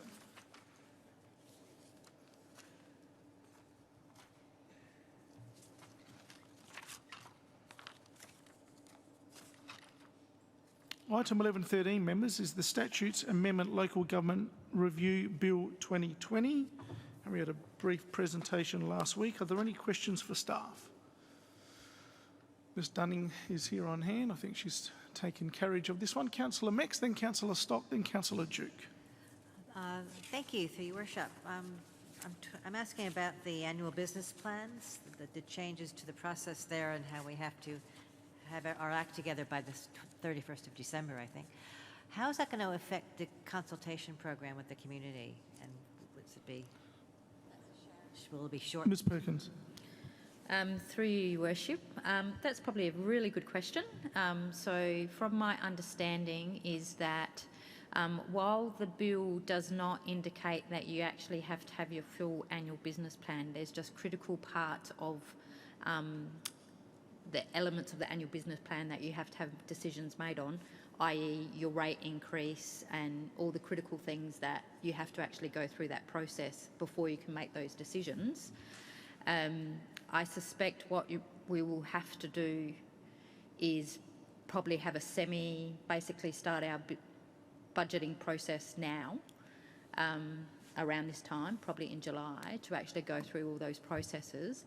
And effectively, once you actually get your feedback back from the designated authority, that is then when you'd actually also go out and to consultation with your on your annual business plan as well. So I suspect there potentially may be 2 lots of consultation, but effectively it pretty much makes it a 12-month process. I'll just ask Mr Broney to provide some more comment. Thank you, Worship. Councillor, it is an unworkable situation. Just picking up what Sharon just said, the reality is that one of the reasons why they have put in there for us to give them the document by December is based on the workload of the prescribed authority, which we assume will be ASCOSA. They have until March to provide us with a response. So forgetting about what's in the document, the logistics are untenable because we just can't do that as per their time frame. Whilst we don't have to provide them all the detail of what we would normally put in a business plan, we certainly need to justify the reasons for a rate revenue increase or whatever, which is going to be very difficult unless you know what's in the document. So it is an untenable position. I haven't, in my discussions with all of the CEOs, there isn't any support from this out there in local government world, and it's going to be a very, very unworkable solution. It's going to place a lot of pressure on councils to actually deliver a good, viable budget within the prescribed time. So whilst well-intentioned insofar as maybe getting us to commit earlier, the reality of that whole section of the amendment is to actually introduce, if you like, rate capping on a council-by-council basis as opposed to a blanket rate cap. So if we go in at 3% rate revenue and we cannot justify that to ASCOSA, that decision is subjected to ministerial intervention if we do not accept ASCOSA's recommendation. So it's going to be a very stop-start, back-and-forth system, but effectively the mechanism is designed to achieve rate capping on a council-by-council basis. Just a follow-up question, though. So we can't go in by December 31st and say our community want a rate increase because we haven't consulted on it yet. So we'd have to consult on a rate increase without telling the public what projects we want to do with it. Are we going to, in our submission, are we going to talk about consultation problems with this as well? Well, I don't think we need to, Councillor, in the sense that the LGA are doing that because they've got the clear message about the difficulties that's going to present, and they'll be negotiating that in terms of getting a workable outcome. Because, as I said, in effect, it's trying to achieve rate capping through another mechanism. So that's why it's still called the rate capping legislation, but through a different mechanism. Councillor Stock. Thank you, Your Worship. On page C2, I see that our response to the number of elected members is based, we're suggesting that each council be based on a population basis. Now, if the number of members of the council is going to be capped by the government at 12, and we, with 35,000 people as against Onkaparinga or Playford with over 100,000 people, doesn't that mean that we're going to finish up with a very small amount of councillors? No. Ms Mara. Through your worship, no, councillor, what we were saying is that rather than have a predetermined or a set number of councillors, full stop, for any council, was that there should be a band based on population, starting obviously with the highest population, so the bigger councils like your Onkaparinga, your Charles Sturt, they might have, say, 14 or 13 or 12, and then the next range of councils in that next population band would have a reduced number. It's very similar to what the Remuneration Tribunal does with elected member allowances. So certainly not as a starting point starting at 12. That was how we thought it was better approach, because as you rightly say, on Coringa with over 100,000 people having 12 elected members, and then a council that, you know, like a Walkerville, for example, having, yeah, exactly. Councillor Minnie? Yes, Your Worship. Taking on from where Councillor Meeks raised, I understand as COSA also have raised concerns about their workload. In one of the presentations that Era Water made to SCOSA with regard to the pricing of water and the pricing structure that we may have, it took them something like 12 months to actually reply to us. And we understand that was because of the staff implications they've got. If they're going to have councils come into them with business plans like this, they're not going to be able to handle it without a large increase in staff, surely.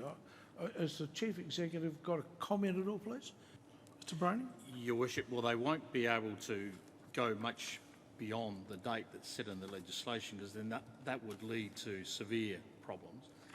What is a likelihood out of it is that local government may be asked to pay for the privilege of getting a SCOSA to check its budgets, which means pay a premium to engage more staff. So, yes, you are right, their workload is pretty full on, but this is saying they must give you an answer by the end of March, I think it is, or thereabouts. So if SCOSA put their hand up and say, we can't do this, well, you can start speculating where that's going to go. Your Worship, then just a general comment on this whole proposal. If I look at the changes to the Planning and Development Act, I look at the changes to the Local Government Act, this is going to set up an administrative bureaucratic nightmare that's going to cost an awful lot of money, and the only people that I can see paying for it are going to be the ratepayers. So there's going to be an impost on our ratepayers, which are probably going to come out of the rate caps, and somebody who sits on number 1 North Terrace is going to think they've done a great job.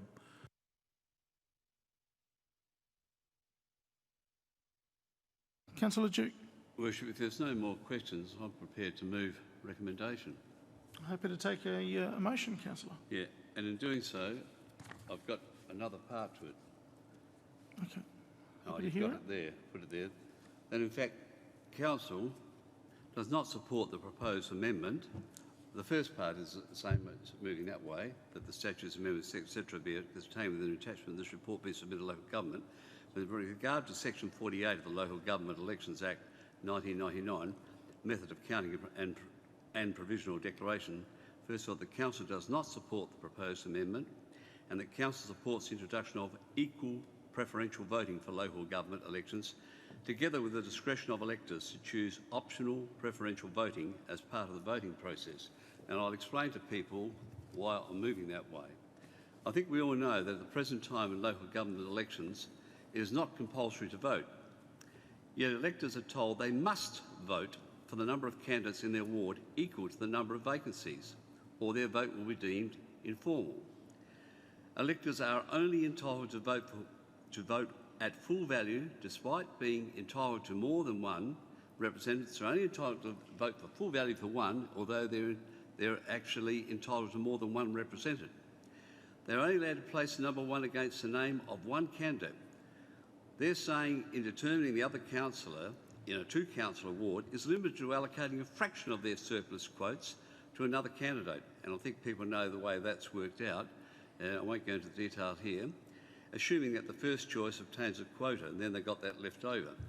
This is not democratic, as it stopped electors from exercising their democratic right of selecting 2 candidates which they're entitled to represent them, and prevents them from selecting only one candidate, if in their opinion only one candidate is suitable, or if in their opinion they only know one candidate, they only want to vote for one candidate. These injustices can be corrected by giving electors the number of first preference votes equal to the number of councillors required for the ward. So if you're in a two councillor ward, you get 2 first preference votes. You put 1 against 2 names. And then it's up to you whether or not you want to give preference to other people as well. And in fact, if you only wanted to vote for one person, you could vote for one person. It wouldn't become informal. So but you can get that. You've still got the preferential voting there. It's an optional preferential voting. It's available to you if you wish to exercise it, but it's not imposed on you. Such an arrangement, I believe, delivers full value to electors' votes whilst providing the option of preferential voting. This is something that I've been conscious of for some time. People have heard me talk about it. I think it's basically undemocratic and something we would expect perhaps in a totalitarian system, but not in our democracy. That's why I'm proposing that we should change it. Thank you. Is there a seconder? Councillor Dettori, did you want to speak to the motion? Has covered pretty the points that I hold dear as well. I think he's quite right in what he's saying. We have a system, and yet the voting system doesn't reflect the process that we go through, and this is a way of adjusting that. Okay. Any speakers against the amendment, or other speakers to the amendment? Councillor Moorhouse. Yes, I'm not in favour of this amendment, and I wasn't happy when the state government was proposing changes, and I was quite relieved to see that they've gotten rid of those proposed changes to the electoral system in their most recent document. I think that there's a very big issue here with Councillor Duke's proposal that it could confuse voters quite a bit by having people vote for number one against multiple candidates. From my understanding, it's that you can go 1, 1, 1, 2, 3, 4, 5, 6 if you so choose. This would be an informal vote at a state election, and it would be an informal vote at a federal election. And I think that the voting processes are confusing enough as it is, that if we're going to have that people can vote that way at council elections, we're going to get people accidentally voting that way at state or federal elections. We would be much better off keeping our voting system as it currently is quite similar to the sort of thing that we have at state and federal elections. So no need to confuse things any further. I also think that one of the downsides that you're going to have with this approach is that it's going to encourage people to work together as teams, that is candidates working together as teams. You're going to have slates all handing out their own flyers saying, you know, vote one for me, one for my friend, and one for my other friend. And if this is the approach that happens, then it's quite likely that you'll see all 3 of you get elected or none of you get elected. And that's going to result in perhaps not a very balanced council. You see in UK, in England, they have elections like this, and you'll see either the Conservatives or the Liberal Democrats or Labor win absolutely every seat in the ward, and potentially, in some times, you see them win every seat in the council. That's not going to result in good governance. And it's going to also result in a lot of people being disappointed that they're not getting represented by somebody that they can relate to. I would much rather see if there are, I realise that it is different when we're talking about the UK because they've got parties involved. But if in, well, no, it's not in local government elections in England. Councillor Moore's saying that the UK has first past the post, but I guess the point that I'm making is that at local government in England, in particular, they use a system similar to what Councillor Duke's proposing, but Councillor Duke has the addition of putting in preferences on top of that. And the reaction that we've had in the United Kingdom is it's created imbalanced councils, a lot of turnover in terms of who gets elected. You'll get a whole heap of Conservatives with a massive majority. In the next election, you've got a massive majority of Labor or Liberal Democrat or whatever. Yeah, I think we don't need to be confusing the matter any further, and we should just keep with what we've got. Thank you. Other speakers to the motion? Councillor Callisto? Through your worship, yeah, look, I'm a bit confused on this amendment, and really I'd like a little bit more information and more time to work through that instead of just throwing it at us as an amendment on that. Okay. I'd like to think about it before I can make it. Other speakers? Can you turn on your microphone, please, Councillor? I'm rather confused also. And is it possible for a staff member, for Lisa, to explain anything, or no? Thank you, Councillor Waddington. Thank you. Okay, Councillor Duke, can I do this justice? What Councillor Duke is proposing is that if Green Ward, I'm going to do this in generic terms, has 2 elected members that are required to be elected for that particular ward, and they might have 5 candidates that are running for that ward. They might have 5 candidates running for that ward. What Councillor Duke is proposing is that if I want to vote for Sally and John, because that's who my preferences are, that's who I really want to see get the gig, so to speak, I can put the number 1 against both of their names, because there is 2 vacant positions, and I'm clearly indicating that they are my first choice for who I'd like to have voted for. I can leave it at that then. I don't have to go any further.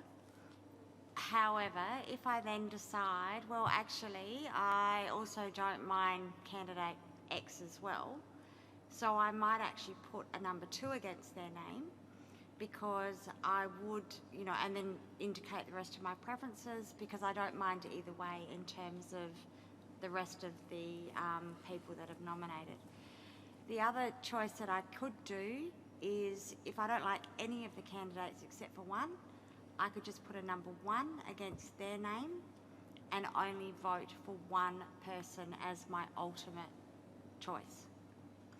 So the most simplest way that I think to explain it is that if you put to one side the choice, the discretionary part, in terms of the optional preferential voting, is essentially, it comes down to really just X marks the spot, if you want to put it in simple terms. So if you have 2 vacancies and you like 2 candidates, you can put an X, which they'll both get equal weighting in terms of the vote for those positions.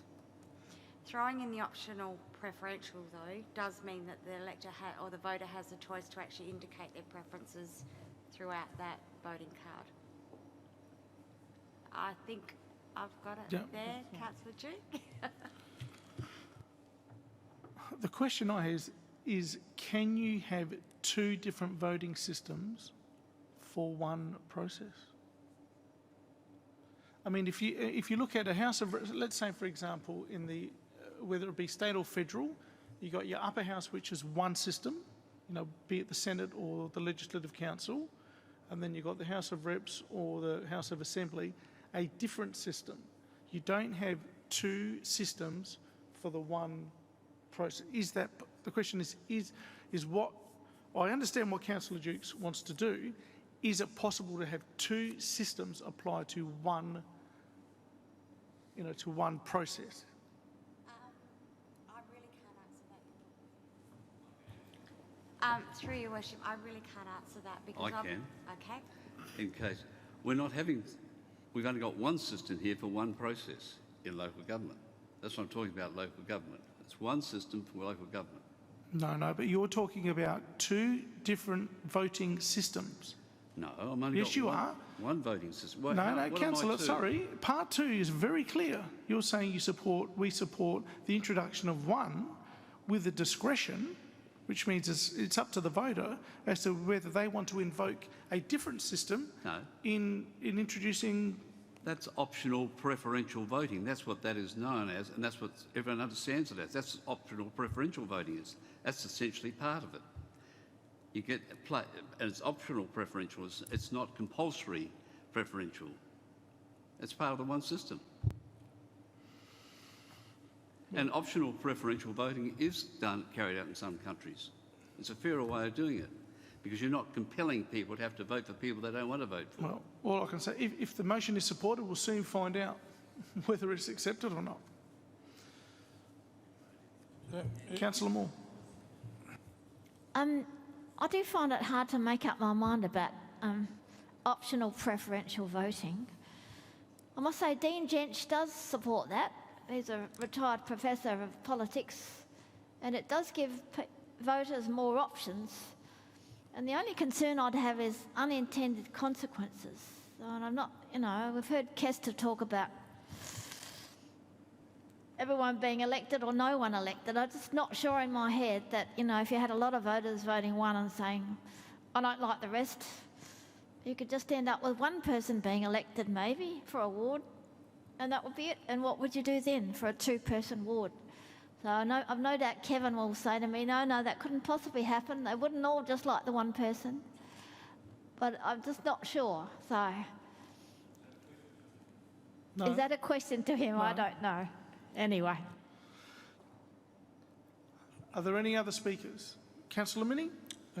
Yes, Your Worship. I understand what Councillor Duke wants to do, and I've listened to Councillor Morehouse. You cannot compare UK with us here, and you cannot compare the voting system in either the upper house or the Legislative Council, the Senate and the House of Reps with what we've got or what's put on us as local council. There is a very, very succinct difference here. The first off, and our state seats, they are single-member seats, and you vote one. The preference there is 1, 2, 3, 4, 5, and it gets discounted as it goes down the line. The sad part of local government is that they've given us a form of bastardised representation in that you've got to vote for two people if you want to have two, but you're asked to vote for the preferences for the other people as well. So they divvy up all the votes and they say there's this many votes cast, divide them by 3, you've got 3, and you've got one or 2 votes left over afterwards to be discounted or to be passed on to somebody else. Even though people have voted 1 and 2, and if you go back to our ward, not last election but a couple of elections ago, Gary and myself got 90-odd% of the first and second preferences between the pair of us. And yet one of us very nearly missed out on getting on. That is not a democratic process. Because if you want two people for a ward, then you must be able to vote for 2 people. Otherwise, the simple solution is say, OK, we'll only have 1-member wards.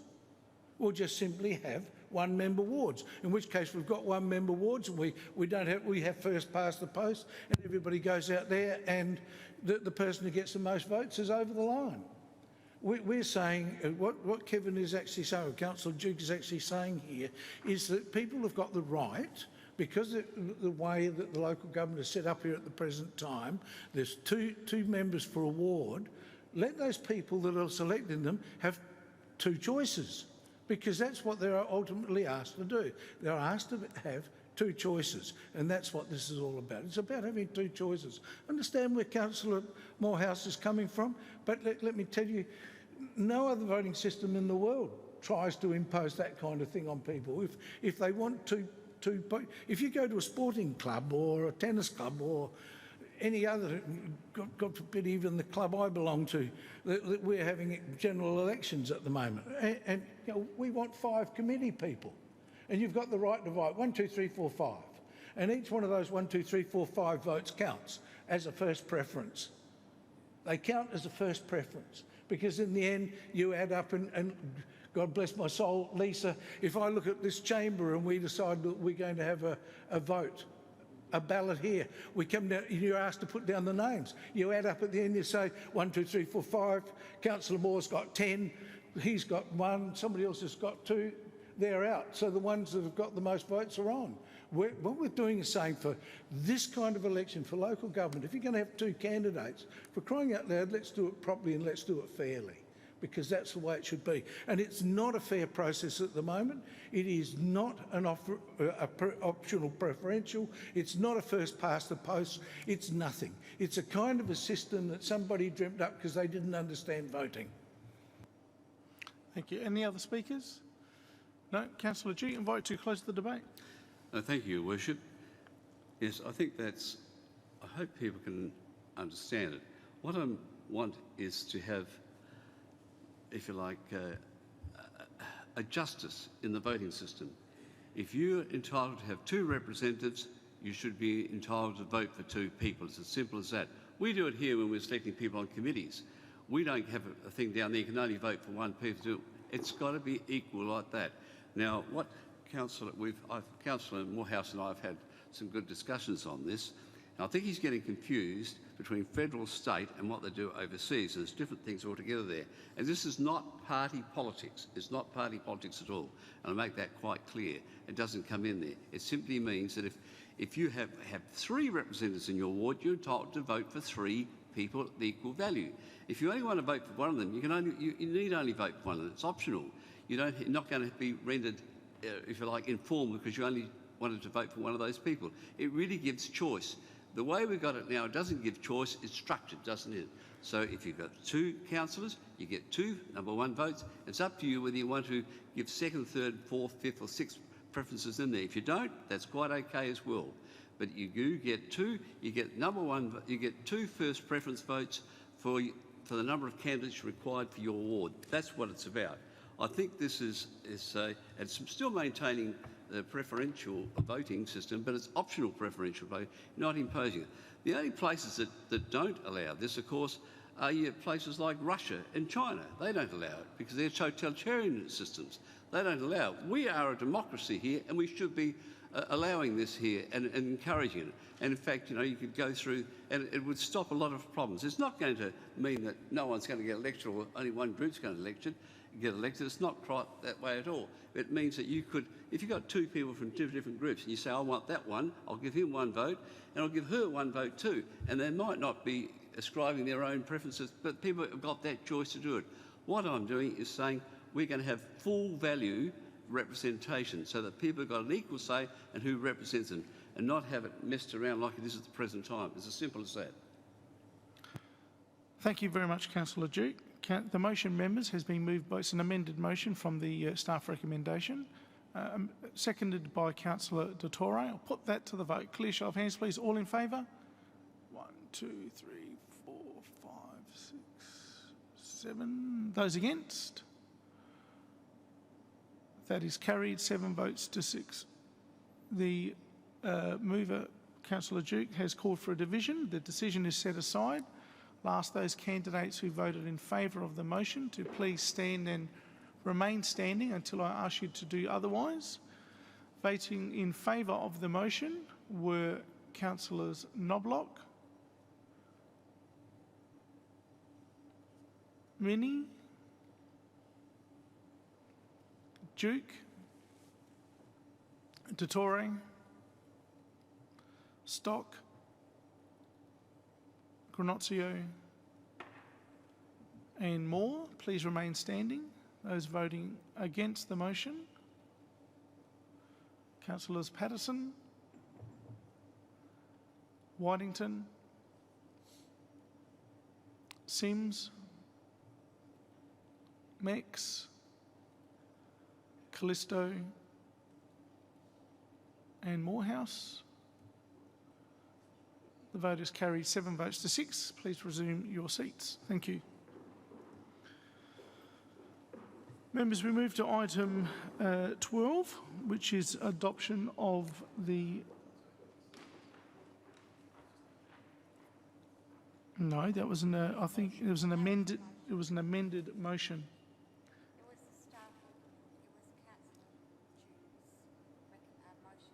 Yeah. But he based it on the staff recommendation. Yeah. So it's still a motion. He's just changed the motion to add something to what the staff recommendation was. Yeah, it wasn't an amendment, Councillor. Yeah. Okay.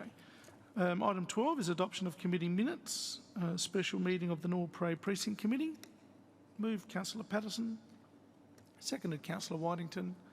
Put that to the vote. All in favour? All against? That is carried unanimously. St Peter's Childcare Centre and Preschool Committee. Thank you, Councillors Morehouse and Moore.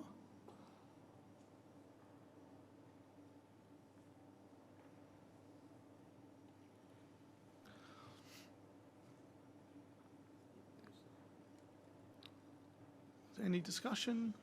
There be none, I'll put that to the vote. All in favour, all against, that is carried. Audit Committee now. Councillor Moore, Ms Mara has taken another look at the minutes from that meeting at an abundance of caution, just to make sure we have got it right. And I think your original question, your assumption was correct, that now is the time to do it, because we are essentially endorsing what the committee resolved in terms of the minutes. So, Ms Mara, did you have any further comment to make? I will, Your Worship, thank you. I've just noted in the Audit Committee minutes, members, that there is a recommendation that the draft terms of reference be adopted or amended, that Council endorses the terms of reference. So obviously if the Council doesn't want to do that at this point in time, in relation to the provisions regarding the appointment of the presiding member, then when the Council does endorse the minutes that you have, you can make the point with the exception of that particular item. Your Worship, I'm quite happy to move in accordance with what Ms Mara just said then. Right. Okay. Seconded, Councillor Stock. Okay. Any discussion? There being none, I'll put that to the vote. Members, all in favour? All against? That is carried unanimously. Other business of an urgent nature? Councillor Moore. Thank you, Your Worship. I'd like to move that the Mayor and CEO seek an urgent meeting with the new Planning Minister, Ms Vicky Chapman, to express Council's concerns about the proposed new planning system, in particular the process for finalising the code, including the need for consultation with councils and the community in accordance with the Community Engagement Charter. So we'll just get Tina to type that up. So while she does that, Councillor Moore, would you like to speak to your motion?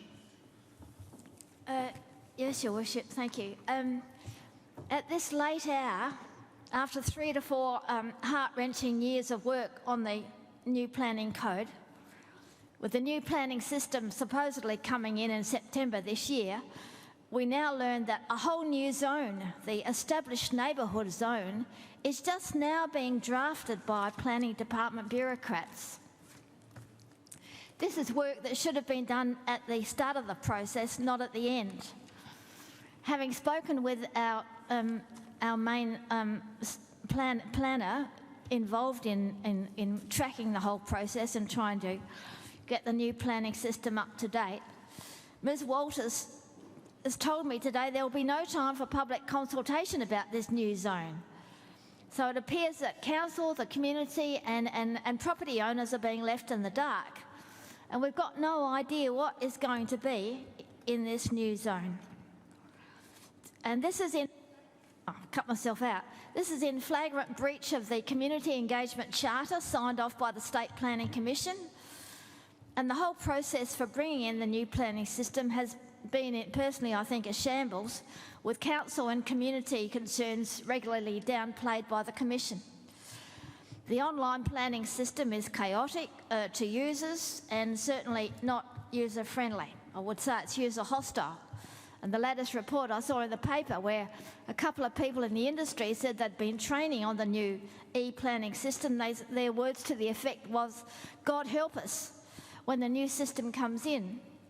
And I think this is an opportunity for Council to speak to the new Planning Minister as soon as possible, to seek reform of the process and also to ask for a delay in the introduction of the new planning system so that some of these concerns can be addressed. And I have some confidence that Ms Chapman is a more seasoned political performer with some experience and wisdom in this whole process, and I would hope that she would listen to our Mayor and CEO if they go to talk to her. Thank you. Is everyone clear on the motion? Yep. Okay. Councillor Mix? I'd like to second that motion. I think it's been an appalling process, and I thank Councillor Moore for bringing this motion on. It goes against natural justice that our community won't have a chance to look at the new code. What we were consulted on has been completely changed. It's like we were consulted on an apple, now we're presented with a pear, fait accompli. It's just an appalling process. And while you're at it, you can also bring up the helipad, if you can. Thank you. Thank you. Other speakers to the motion? Councillor Whitington. Just very briefly, I agree. I think it's been an appalling process right from the word go.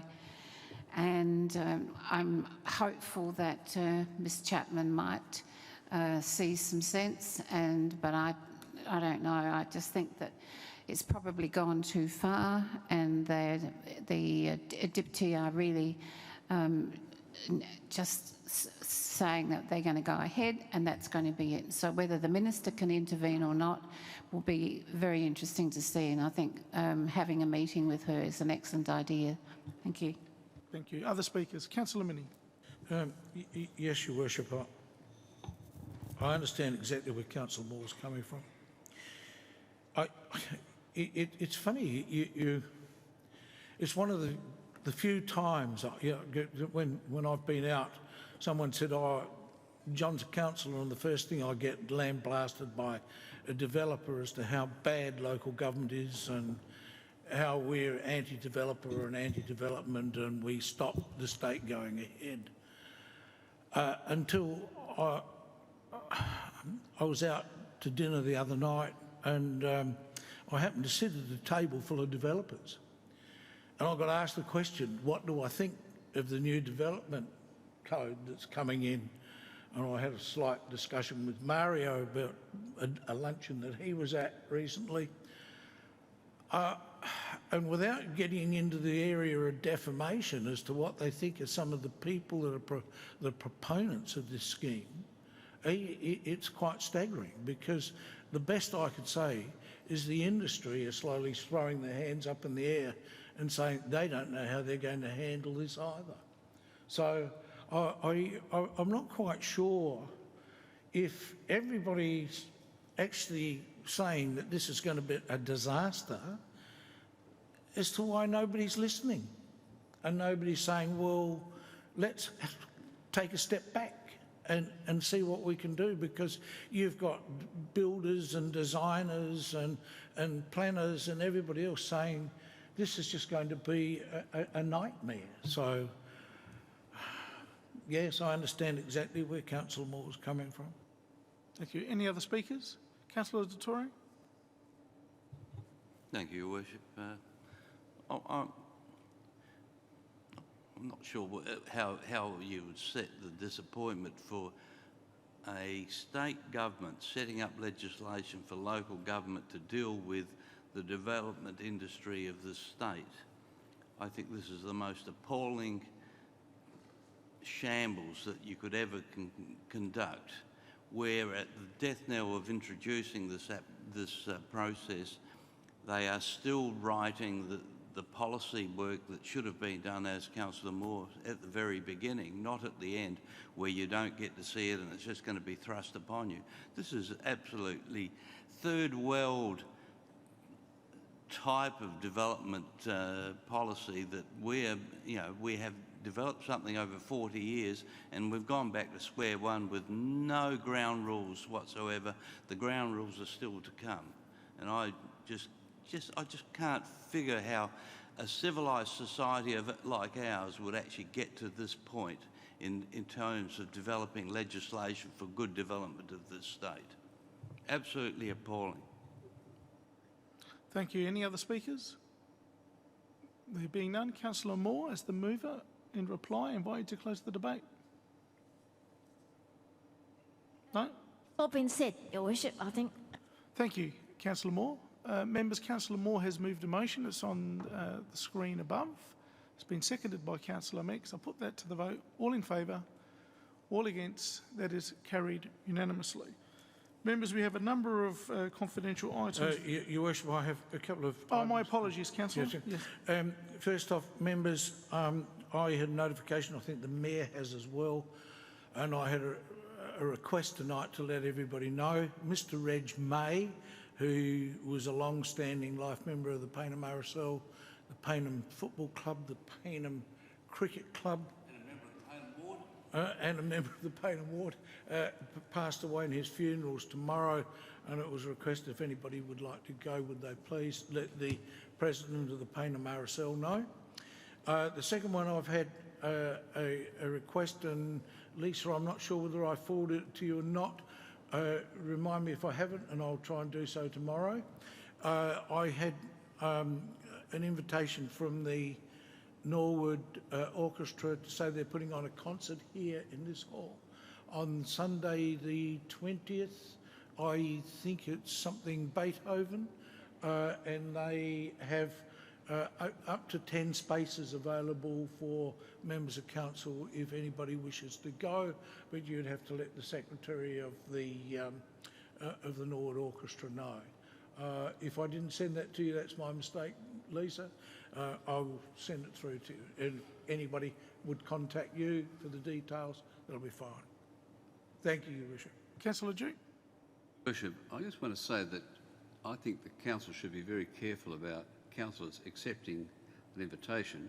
If they're making it available, I think we should in turn make it available to some volunteers and not council elected members. That's my opinion. I personally paid for Right, okay. Any other business of an urgent nature? No, we have a number of confidential items, members. 14.1 is flood mitigation works. Recommendation.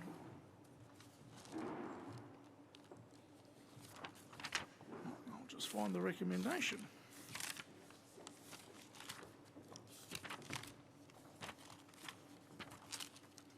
Recommendation is on page 10. So mover, Councillor Dutore, seconded Councillor Patterson. Any discussion? There being none, I'll put that to the vote. All in favour? All against? That is carried unanimously. For the people watching the live stream at home, the Council has resolved that pursuant to Section 92 and 3 of the Local Government Act of 1999, the Council orders that the public, with the exception of Council staff present, be excluded from the meeting on the basis that the Council will receive, discuss and consider A, information, the disclosure of which would involve the unreasonable disclosure of information concerning the personal affairs of any person, living or dead, and the Council is satisfied that the principle that the meeting should be conducted in a place open to the public has been outweighed by the need to keep the receipt, discussion and consideration of the information confidential.